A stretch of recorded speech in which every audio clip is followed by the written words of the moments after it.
ra'iisul wasaaraha xukuumadda federaalka Soomaaliya Xamse Cabdi Barre ayay ka dhamaatay muddadii sharcigu u ogolaa inuu ku soo dhiso xukuumaddiisa. Ra'iisul wasaare Xamse oo madaxweynuhu uu magacaabay 15 bishii Juun ayaa codka kalsoonida ka helay golaha shacabka Soomaaliya 25 bishaasi Juun, waxaana markaasi ku waajibtay inuu muddo bila ku soo dhiso golihiisa wasiirada. Balse waqtigaasi ayaa dhamaaday iyadoo wali ra'iisul wasaaruhu uu ku hawlan yahay dhismaha xukuumaddiisa. ra'iisul wasaare Xamse Cabdi Barre ayaa golaha shacabka Soomaaliya u gudbiyay warqad codsi oo ku sheegay inuu u baahan yahay waqti dheeraad ah oo uu ku soo dhameystiro xukuumaddiisa, isla markaana uu xildhibaanada golaha shacabka kaga codsanayo in la siiyo muddo 10 maalmood ah oo ka bilaabanta 26 bishan Julaay kuna eeg ilaa 4 bisha August si uu soo gabagabeeyo dhismaha xukuumadda uu soo magacaabayo. Fadhiga golaha shacabka ee maanta ayaa loo gudbiyay codsiga ra'iisul wasaaruhu uu ku dalbanayo waqtiga dheeriga, iyadoo xogayaha baarlamaankuna uu akhriyay xildhibaanada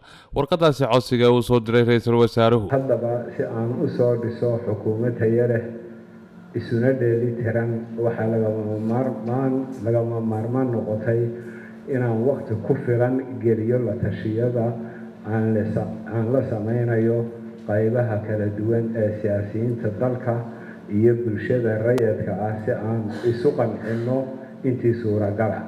sidaa darteed mudane gudoomiye waxaan si xushmad iyo qadarin leh kaaga codsanayaa in horkeenida golaha shacabka xukuumadda iyo barnaamijkeeda aad dib noogu dhigtaan muddo 10 maalmood ah oo ka bilaabanta 26 Luulyo kuna eg 4 Agoosto.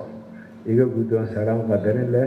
intaasi kadib gudoomiye ku-xigeenka baarlamaanka Soomaaliya Sacdiye Yaasiin oo shir gudoominaysa fadhiga maanta oo ay ka soo xaadireen 145 mudane ayaa codgelisay dalabka ra'iisul wasaaraha, iyadoo 144 mudane ay ogolaadeen in muddo 10 maalmood ah la siiyo ra'iisul wasaare Xamse. ka aamusay male hal baa diiday ogol 144 sidaas inoo ku xiran tahay shirkeeni aad iyo aad aan u mahadsantihiin. dalabka ra'iisul wasaaraha Soomaaliya oo ku dalbaday in waqti dheer iyo loogu daro magacaabista xukuumaddiisa ayaa ku soo beegmaysa xilli uu dalka ka maqan yahay madaxweyne Xasan Sheekh Maxamuud oo safarkii toddobaad ku maraya dalka Masar.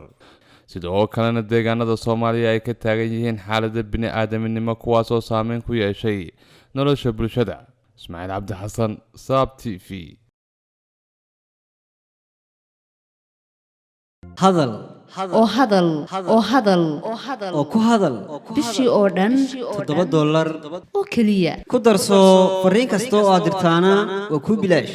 haddaba si aad ugu shubato adeega kaafiye fadlan garaac xidig 8 eber 8 afargees ama xidig 2 eber 2 afargees. isticmaal shabakadda ugu ballaaran geyga Soomaaliland.